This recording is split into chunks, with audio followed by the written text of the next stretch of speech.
Gracias, Pichi.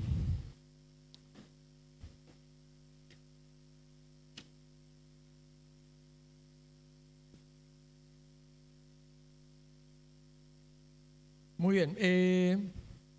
Buenas noches a todos y van buscando por ahí en sus Biblias o el dispositivo si tienen. Segunda de Crónicas, capítulo 34.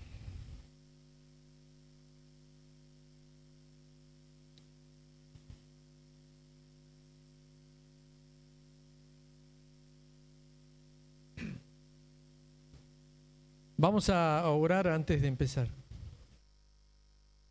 Señor, te damos gracias en esta noche que podemos congregarnos, como dijo nuestro hermano, para alabarte y adorarte primero a través de las canciones que cantamos con todo el corazón, Señor, dante la gloria. Y ahora abrimos la palabra, la revelación que tú nos has dejado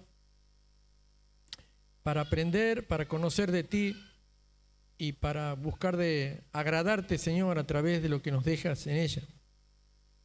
Pedimos y oramos por esta porción para que podamos guardarla en nuestro corazón, también para llevarla a la práctica y obedecer. Gracias por todo. En el nombre de Cristo Jesús. Amén. Bueno, si ya han encontrado Segunda de Crónicas, capítulo 34, dice así: de 8 años era Josías cuando comenzó a reinar, y 31 años reinó en Jerusalén. Este hizo lo recto ante los ojos de Jehová y anduvo en los caminos de David su padre, sin apartarse a la derecha ni a la izquierda.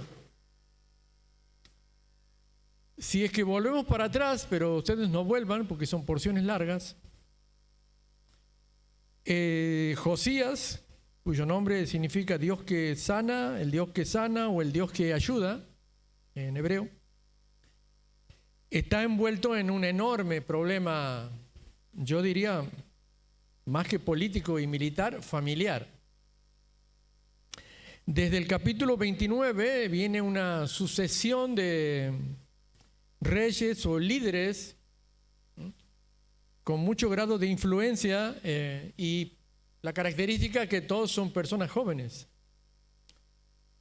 En el capítulo 29 de este libro comenzó Ezequías, que fue rey a los 25 años y reinó 29 años, y la palabra de Dios dice que hizo lo recto delante de Dios. Y ese es un término, un vocablo que se va a ir repitiendo a lo largo del Antiguo Testamento.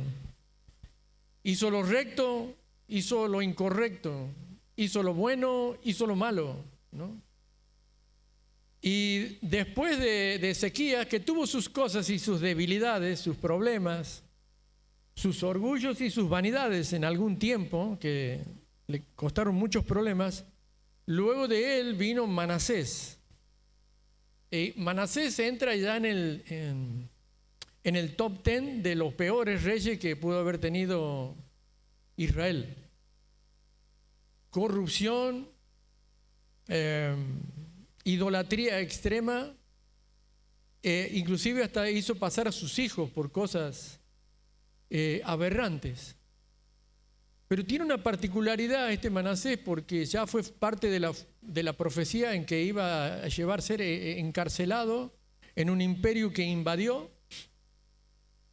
Él fue llegado, y la palabra de Dios dice eso de Manasés, que su cautiverio fue no solamente vergonzoso, humillante y lleno de angustias para él. ¿Cuántas cosas tiene que haber sufrido este Manasés?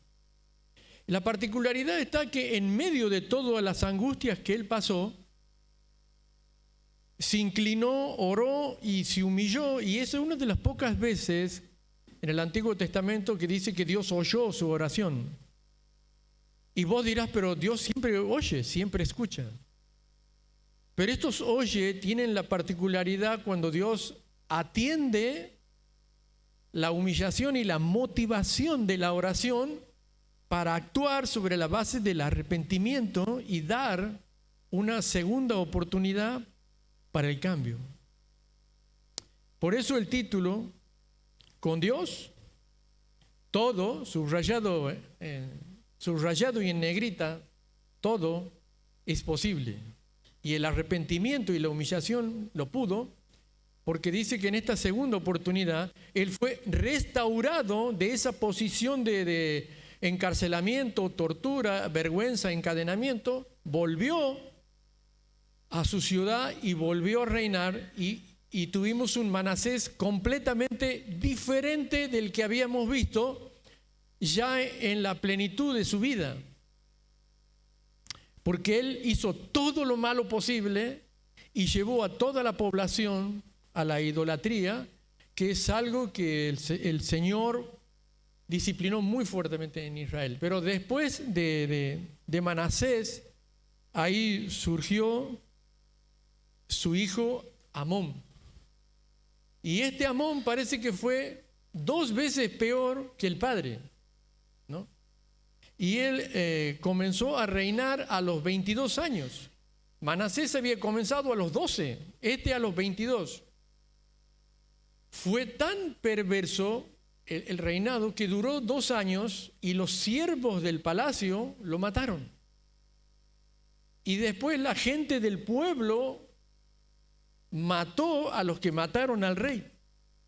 Entonces, en este contexto, quiero ubicarlo en esta contextualización, es que sube Josías al reino con 8 añitos, pero con todo ese caos familiar ahí a la vuelta de problemas, de crueldad, de injusticia, de intrigas, de asesinatos, de idolatrías.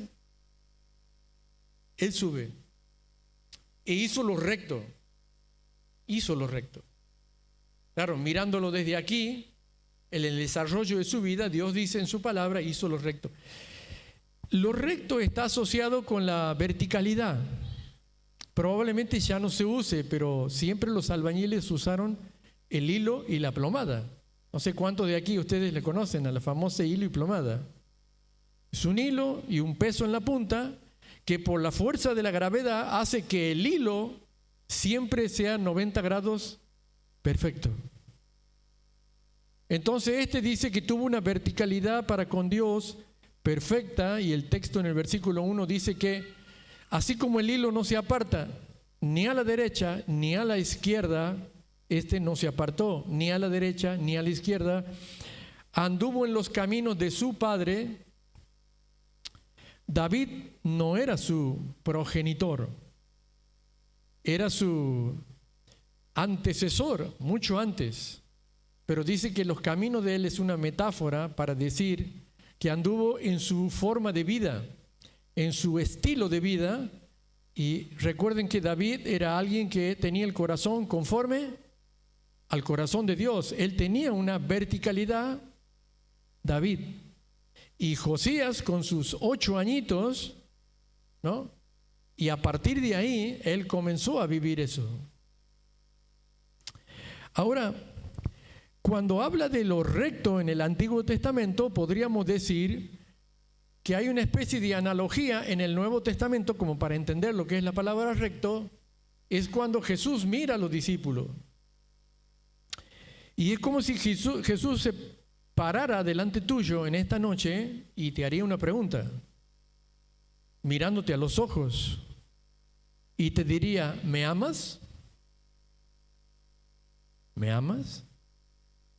Y te sigue mirando, ¿no? Como él miraba: ¿me amas? Tú sabes que, medio dudando le vamos a decir, ¿no? Tú sabes que te amo, Señor. Tú sabes que te sigo, tú sabes. Y él te diría: guarda mis mandamientos. Guarda mis mandamientos. En el Antiguo Testamento había unos 613 mandamientos, más o menos. Y en el Nuevo andan más o menos como los días del año, por ahí. 360, 370, 380, porque algunos se repiten. Guarda mis mandamientos. ¿Me amas? Guarda mis mandamientos. Este Josías, creo que en esta reflexión que vamos a ver en esta noche, nos deja él 4 batallas que él tuvo que librar. hay una correlatividad en estas batallas. Es como que hay que llegar a la cuarta. Y como todos nosotros, los que estamos aquí, libramos batallas espirituales, en las tentaciones, libramos batallas de diferente tipo y el Señor las conoce. Recordemos que hay dos tipos de palabras en el Nuevo Testamento para palabra, para el vocablo, palabra. Una es logos. Es la palabra que se extiende de manera general a todos. Logos. Juan 1:1. Pero también hay una palabra que se llama rema. Y esa palabra es la que el Espíritu Santo internaliza en el corazón de cada uno y que se aplica a cada uno en especial porque Él conoce nuestras luchas y nuestras batallas. Y en estas 4 batallas de Josías, cuyo nombre es El Señor me ayuda o me ayudará, quizás puedas identificarte vos. La primera batalla la vemos en Segunda de Crónicas, si me siguen, capítulo 34 y ahora versículo 2. ¿A los cuántos empezó a reinar? Porque quiero ver si me siguen y están despiertos, ¿no? ¿A los cuántos años empezó a reinar Josías? A los 8, bien. A los 8 años de su reinado, ¿cuántos años tenía ahora? 16. Hay algunos más rápidos en matemática y otros más rápidos en humanidades, ¿que no? Bueno. Entonces, a los 8 años de su reinado, cuando tenía 16 y siendo aún muchacho, él dice que, ¿qué hizo? Número 1, comenzó a buscar a Dios. A los 8 años comenzó a buscar a Dios. La primera batalla que él libró fue en la elección de sus consejeros. Elegir consejeros. ¿Recuerdan el caos familiar? Ahí adentro había consejeros de todo tipo. Estaba la mamá, porque el papá ya no lo tenía, ¿verdad? Estaban los amigos, los generales, los consejeros. Estaban la gente influyente, los políticos, los adinerados, el pueblo, los reyes vecinos, que siempre tenían alguna hija para hacer casar con el rey jovencito, de trazar alianzas. O sea, había consejeros de todos lados, con un antecedente familiar caótico. Y entonces, en medio de eso, Josías, él decidió tomar buen consejo. Y comenzó, dice, a buscar a Dios. Comenzó a buscar a Dios. Sus primeros pasos. Si hay un gran paso, es elegir buenos consejeros y rechazar los malos consejeros. No estoy hablando de los malos consejeros en la iglesia, porque los malos consejeros también están afuera de la iglesia. Bienaventurado el varón que no anduvo en consejo de malos, ni en silla de escarnecedores se ha sentado. Pero en segundo lugar dice que comenzó a buscar al Dios de David, su padre, y a los 12 años comenzó a limpiar Judá. 12 años más. ¿Cuántos años tenía ahora? Se me perdieron. A los 8 empezó a reinar. ¿Ah? A los 20. 8 más 12. ¿Verdad? Pero ahora una pregunta más difícil todavía. Desde que comenzó a buscar a Dios hasta que empezó a limpiar los ídolos y la idolatría en Israel, ¿cuántos años pasaron? 4, dice Matute. ¿Ven? Eso es analizar el texto. 4 años buscando a Dios. Buscando, orando, preguntando, pidiendo consejo. No que de ahí nomás de entrada se largó, no. Reflexionó, pensó y dice que comenzó a limpiar a Judá y a Jerusalén y a los lugares altos de todo lo que era la idolatría. Ahora, no sé si se dan cuenta que antes de limpiar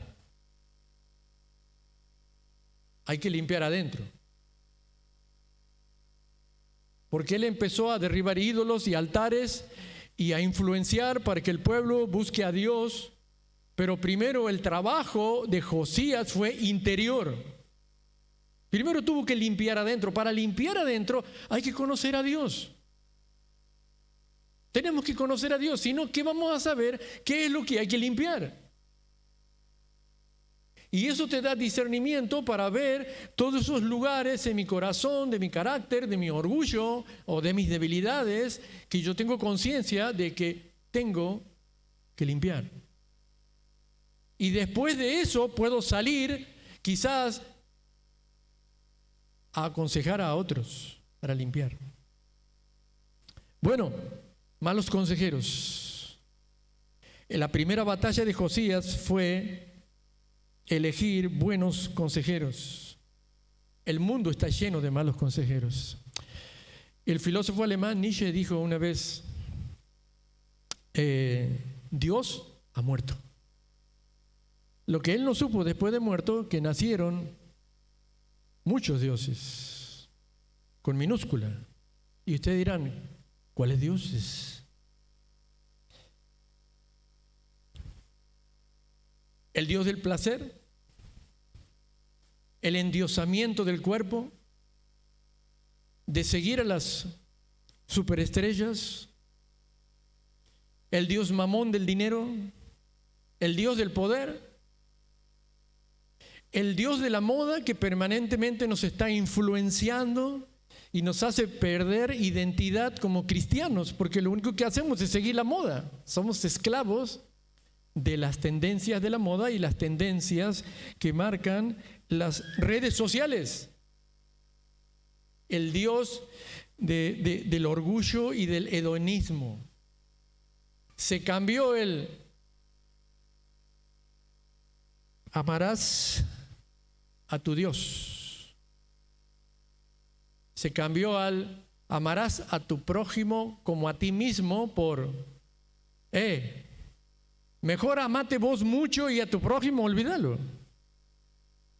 Ese es el Dios del hedonismo. Y después la frase, ¿a dónde quedó la frase del famoso filósofo griego que dijo, pienso y luego existo? Ahora ¿sabe cuál es en el hombre posmoderno y la mujer posmoderna? Siento y luego existo. Lo que marca al ser humano posmoderno es sentir. Es todo aquello que trae placer. Ese es el consejo de la sociedad, de la cultura posmoderna. Si te gusta, hacelo. No hay barreras morales ni límites. El placer es el fin. No importa que quiebres límites, principios. Si es agradable, lo hago. ¿Saben? Ha llegado a un punto que las personas ya no tienen conciencia de la moralidad ni los límites. Hay realities donde las personas cuentan y muestran todas sus intimidades. Y hay millones de televidentes que lo siguen. Se ha perdido todo. Yo digo, ¿cómo hacen cuando salen de esos reality y tienen que ver al padre, al abuelo, a la hermana, al amigo? ¿Cómo hacen si ahí adentro han dado rienda total a sus placeres? Bueno, eso es lo que aconseja la cultura. Por eso Josías, la primera batalla fue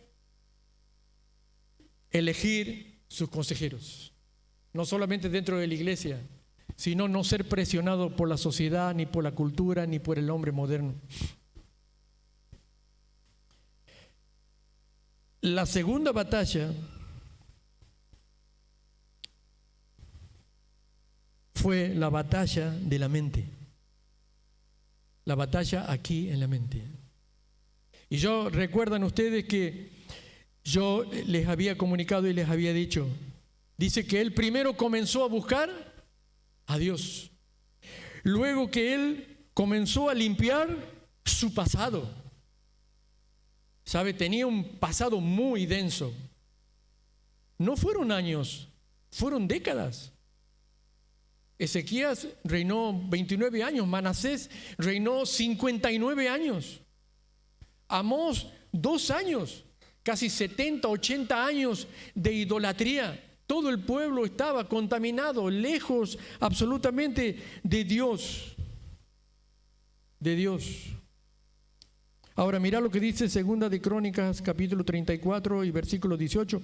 A los 18 años de su reinado y después de haber limpiado la tierra y la casa, envió a Safán, hijo de Azalía, y a Masías, gobernador de la ciudad, y a Joá, hijo de Joacás, canciller, para que reparasen, dice, la casa de Jehová. Quiero que veas bien estas 3 cosas. Primero, comenzó a buscar a Dios. Segundo, comenzó a limpiar su pasado de toda la idolatría. Pero en tercer lugar, dice que aquí fue a reparar la casa de Dios, servicio. ¿Sabe por qué? Porque él quería un servicio excelente. A veces como creyentes invertimos el proceso. Primero queremos servir. En el servicio queremos hacer cambio de conducta, de carácter. Y luego de esas 2 cosas queremos conocer a Dios. Eso es invertir el proceso. Primero se busca a Dios. Luego uno comienza a limpiar su pasado, su carácter, su orgullo, sus debilidades. Y ahí uno dice, estoy listo para servir a Dios como Dios quiere y como a Dios le agrada. Eso es hacer lo recto delante de Dios. Lo recto delante de Dios. Pero ahí pasó algo maravilloso que iba a marcar la vida de Josías. Porque él le encargó a estas 2 personas de su confianza, sacerdote y levita, a que vayan a reparar el templo. Solo Dios sabe cómo habrá estado el templo después de tantas décadas de idolatría y de todos los los ídolos paganos que había alrededor, la fornicación, la perversión, los altares en los lugares altos. Solo Dios sabe cómo debe haber estado ese templo. Y ellos fueron a repararlo y les dieron dinero para repararlo.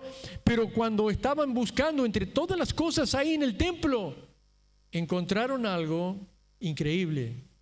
Y vinieron corriendo para dárselo al rey. El sacerdote se lo dio al levita y el levita vino corriendo y le dijo: Rey Josías, hemos encontrado algo increíble entre los escombros. ¿Saben qué era? Quizá era la única copia que quedaba de Pentateuco, de los 5 libros de Moisés. Quizá era la única. Habrá quedado entre las piedras, entre los escombros, entre los ladrillos, era lo único. Y dijo el levita, abrió el libro y comenzó a leer. Y el corazón de Josías se comenzó a conmover ante la palabra de Dios. Él que había comenzado a buscar a Dios, todavía sin el libro. Él que había empezado a hacer reformas con lo que había escuchado de David. Él que comenzó a querer buscar un nuevo servicio. Dios le puso eso, el libro, en sus manos. Y claro, comenzó a leer. Y los eruditos dicen de que el levita llegó en un momento donde comenzó a leer Deuteronomio. Me imagino que se paró un poco y dijo: estas son las bendiciones de obedecer y estas son las maldiciones de desobedecer. Yo me imagino que a Josías se le aflojaron las piernas ahí, como hacían a la usanza judía, ¿no? Se rasgó sus vestiduras y cayó arrodillado, porque ahí en Deuteronomio están las responsabilidades del rey. Esto debe ser un rey en Israel. Eso era una palabra para él. Y cuando nosotros leemos la Escritura y tenemos un devocional, hay una palabra para nosotros, especialmente para nosotros. que nos conmueve porque es para nosotros. Y esa palabra fue para él. Y él se conmovió de manera tremenda y reparó con más fuerzas el templo, el lugar de adoración, y a cuidar quizás lo que era la única copia en ese momento, por lo menos ahí, que se había guardado de Pentateuco. Y entonces él llamó al sacerdote y al levita y dijo: vayan a consultar por mí, porque gran mal hemos hecho contra Jehová y estamos en la peor de las situaciones que podemos estar.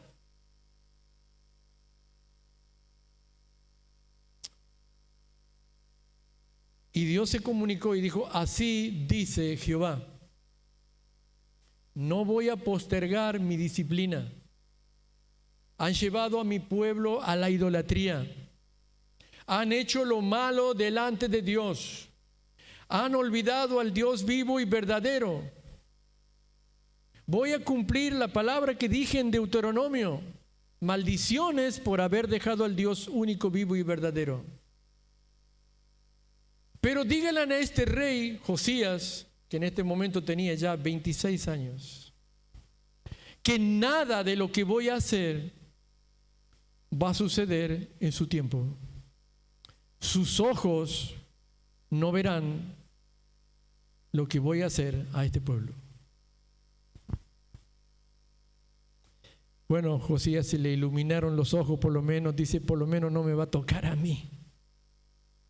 ¿Y todo por qué? Porque hizo lo recto delante de Dios. Pero ¿cómo somos los hombres y las generaciones, no? Porque el hijo de Josías hizo lo malo delante del Señor. Por eso es que esta batalla es la batalla en la mente. La batalla en la mente.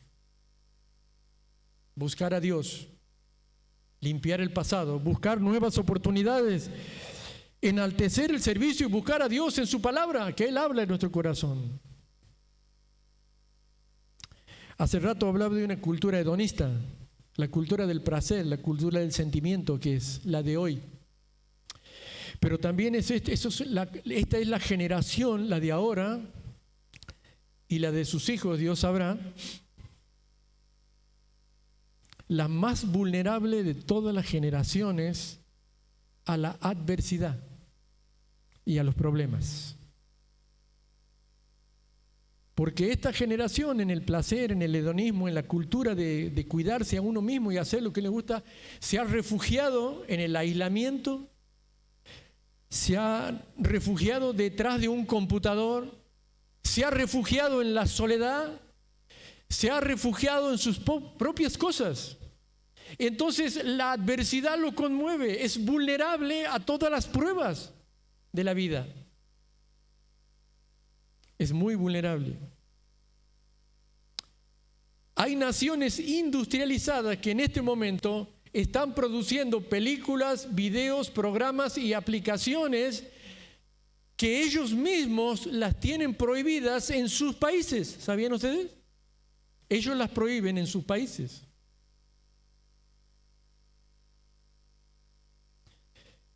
Como ese hombrecito cruel, violento y pervertido que se llamaba Pablo Escobar Gaviria, el narcotraficante, ¿se acuerdan? Se paraba delante de la familia en la reunión familiar, él les decía: no vaya a ser cosa que alguien en la familia vaya a querer probar esta porquería, porque esta porquería es para venderle a los gringos, no para que la tomen ustedes. Y todo lo que están produciendo estas naciones las tienen prohibidas en sus países. ¿Saben por qué? Porque lo único que hacen es embrutecer al ser humano. Lo embrutecen, lo aíslan, lo ponen detrás de una computadora. No lo deja pensar, no lo deja reflexionar. La batalla de la mente. Vamos terminando, segunda Crónicas 35:7. Vamos a pasar al capítulo siguiente. Dice 35:7: y dio el rey Josías a los del pueblo ovejas, corderos, cabritos de los rebaños en número, atienda bien, 30,000 y 3,000 bueyes, todo para la Pascua, para todos los que se hallaron presentes, esto de la hacienda del rey. ¿Qué te llama la atención? ¿Sabe qué es subrayado? Porque en esos 3 versículos, 7, 8 y 9, aparece un montón de veces la palabra dar. Dio, dar, dio, dar. Pero a mí, yo he subrayado en este versículo donde dice todo de la hacienda del rey. Los gobernantes buscan todo para sí mismos y los políticos aprueban un montón de impuestos para que nosotros financiemos la política y sus grandes y faraónicas proyectos que ellos tienen. Los reyes ponían impuestos para sostener a su familia y a sus fiestas. Ahora, ¿te das cuenta que el corazón de este rey? Dice que sacó de la hacienda de él, seguramente que él venía de hijo de reyes y de reyes, tenía mucha herencia, pero él sacó 30,000 de la hacienda de él para que todo el pueblo y los que venían de otro lado comiesen la Pascua. Eso se llama dar. Pero esta batalla que libra aquí Josías, le he puesto, esto se llama predicar con el ejemplo. Predico con el ejemplo, no solamente con las palabras. Predicó con el ejemplo. Si ustedes siguen leyendo, y yo no me puedo extender un poco más, 7, 8 y 9, van a ver que después de la actitud de Josías, dice que luego los príncipes sacaron de sus haciendas y ellos también dieron. Y otras personas lo imitaron y ellos también dieron para la obra de Dios. Y entonces dice que los sacerdotes y los levitas, que no trabajaban, sino eran los que cumplían el servicio de enseñar la palabra de Dios y de los sacrificios, ellos se pusieron todos a la orden y comenzaron a trabajar. Y dijeron, vamos a sacar el arca y vamos a llevarla, dijeron ellos. Y Josías dijo, no, ustedes dejen el arca en el templo, el arca ahí. Ustedes vayan a trabajar en el pueblo, a aconsejar, a enseñar la palabra de Dios, a tener contacto con el pueblo. Se llama predicar con el ejemplo, pero yo aquí hablo de la liberalidad para dar, tocando el punto de la mezquindad del creyente y de los hijos de Dios en dar para Dios. Somos muy pobres para dar para Dios. Gastamos y malgastamos el dinero que Dios nos da a veces en cosas superfluas y superficiales. Y le decimos a Dios, no me queda dinero, no me queda plata. La obra de Dios se mueve con dinero. Queremos ganar barrios para el Señor de la comunidad, emprender proyectos de extensión del Evangelio en diferentes barrios, y la obra de Dios necesita que nosotros la impulsemos con el dinero que Dios nos da, y nos da el privilegio de poder ponerlo en la obra. Y este rey comenzó a predicar con el ejemplo, en ese sentido, a dar con liberalidad. Y esa fue la tercera batalla que él tuvo. Porque todos los sucesores anteriores, lo único que hicieron es juntar dinero para ellos mismos. Y la cuarta batalla la tenemos en Segunda de Crónicas, capítulo 35 y versículo 18. Esta parte me gusta mucho. Dice así: nunca subraye, nunca fue celebrada una Pascua como esta en Israel desde los días de Samuel el profeta. Ningún rey de Israel celebró Pascua tal como la celebró el rey Josías, con los sacerdotes y levitas, con todo Judá al sur, Israel del norte, los que se hallaron allí juntamente con los moradores de Jerusalén. Y esta Pascua fue celebrada en el año 18 del rey Josías, 26 años. Fíjense en que en la cuarta batalla, la primera fue elegir consejero, la segunda la batalla de la mente, la tercera batalla es predicar con el ejemplo, no solamente con la palabra, y la cuarta es la búsqueda de la excelencia. Qué hermoso que es que puedan decir de nosotros, ¿no?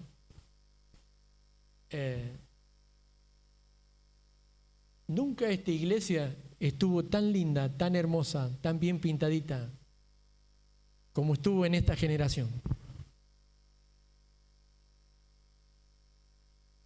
Nunca hubo nadie que haga el servicio en la cocina como lo hizo tal hermano o tal hermana. Nunca la alabanza fue tan maravillosa, tan tocante, tan apasionada. Nunca hubo tantos recursos para la obra de Dios como lo hubo en esta generación. Nunca hubo personas que sean referentes y que marcaran a una generación como lo podríamos hacer nosotros. ¿Por qué? Porque buscamos el camino de la excelencia. Lamentablemente, siempre nos quedamos en un estado de mediocridad. Hasta aquí llegamos, ¿para qué más? O a veces decimos, no, si lo otro lo hacen así, ¿para qué yo lo voy a hacer de manera diferente? Y Josías le hubiera dicho, mira lo que era mi abuelo, mira lo que era mi papá, con un poquitito que yo haga nomás, ya está bien. No, llevó todo a la excelencia. Buscar a Dios con excelencia. La batalla de la mente para buscar la rectitud y el principio a la excelencia. El amor a la palabra de Dios a la excelencia. Cumplir la palabra de Dios a la excelencia. Y cuando hubo que hacer la Pascua, que quizás era, ¿cómo decirte?, la reunión más emblemática de Israel, la liberación del pueblo de Dios oprimido en la esclavitud en Egipto, que lo trajo a la tierra prometida y lo libró de la esclavitud egipcia y les dio la tierra prometida. Eso era la Pascua. Era una fiesta monumental de adoración. Entonces Josías dijo, vamos a hacer la mejor Pascua que hubo y por haber. Y aquí dice que desde los tiempos de Samuel no hubo nada igual. Y no solamente vinieron de ahí, del lugar donde estaba Josías, vinieron absolutamente de todos lados. Por eso es que quiero decirte que estas batallas son las que nosotros también libramos. Todos los creyentes libramos esta batalla. El apóstol Pablo dijo algo parecido en 2 de Corintios, y ya con esto estoy terminando. En 2 de Corintios es una autobiografía del misionero rechazado por la cultura y aún por las personas en su propia iglesia. Ahora vos me dirás, ¿por qué? Porque no sostenían los principios que Pablo predicaba desde el púlpito y desde la práctica, no lo podían sostener. Por eso dice Pablo, con tristeza en el corazón, con gusto me gastaré por ustedes, le escribe a esa iglesia, y también gastaré todo lo que tengo. Aunque parece, versión Nueva Traducción Viviente, aunque parece que cuanto más los amo, menos me aman ustedes a mí. ¿De dónde viene esa contradicción? Hay que pensar que no. ¿Cómo es eso que cuando más los amo, ustedes menos me aman? Es que a veces hay creyentes o hijos de Dios que no pueden sostener lo que se predica desde el púlpito. No pueden sostener los principios que están aquí.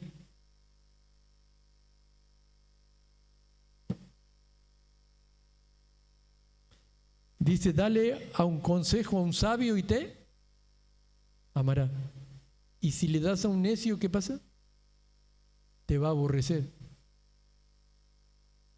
Ese es el concepto del apóstol Pablo. Mientras más los amo, les quiero, les hablo, les predico y les aconsejo, ustedes me quieren cada vez menos. Bueno, nosotros no tenemos que tener ese corazón. Termino con la historia del rey Ezequías, que está en el capítulo 29, porque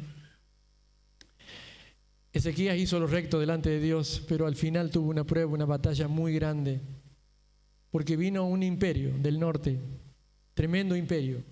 Venía barriendo con todos los imperios, destruyendo todas las ciudades, esclavizando hombres grandes, reyes, niños. Los llevaban encadenados para torturarlos, para abandonarlos en el desierto. Hacía atrocidades con los reyes, y ese fue el que vino. Lo último que le quedaba era sitiar la ciudad donde estaba Ezequías. Era como 1000 personas contra 1 millón de personas. Ezequías no sabía qué hacer. Entró al templo, se arrodilló, se humilló y dijo él: Jehová Señor, grande y poderoso, Dios único y verdadero, ¿escuchaste lo que dice este blasfemo allá afuera de la ciudad? Y se lo está diciendo al pueblo.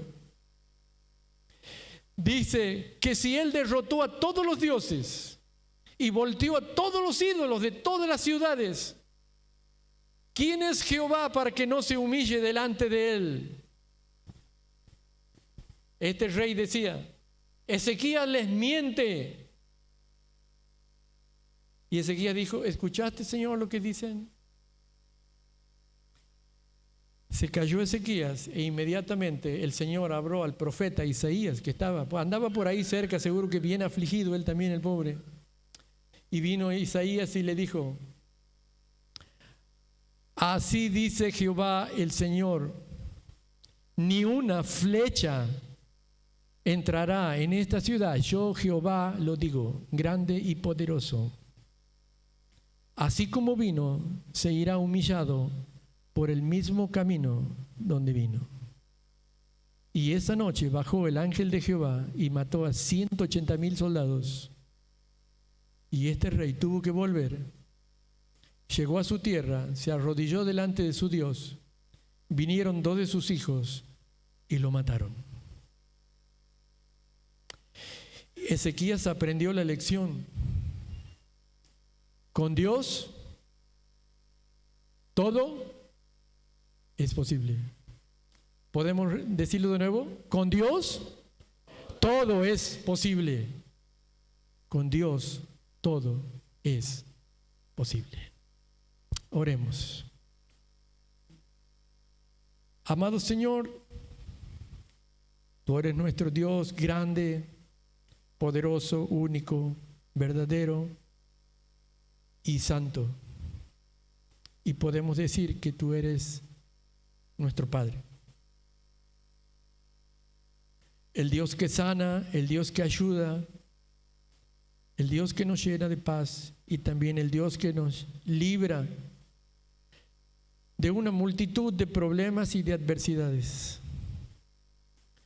Ayúdanos a librar estas 4 batallas que libró Josías, Señor, porque también son nuestras batallas.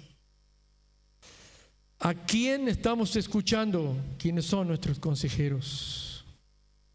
Ayúdanos, Señor, en nuestra batalla de la mente, en nuestras debilidades, Señor. en nuestros problemas, en nuestras tentaciones. Ayúdanos, Señor, a predicar con el ejemplo.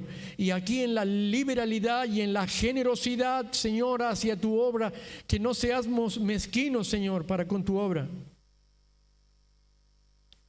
Y finalmente, Señor, que abandonemos el camino de la mediocridad y que tengamos la excelencia en nuestro servicio, en nuestra familia, en nuestro trabajo, con nuestros dones, con nuestros talentos, con nuestras ofrendas. Y que no tengamos temor ni miedo a nada. Porque contigo, Señor, todo es posible. Oramos en el nombre de Cristo Jesús. Amén.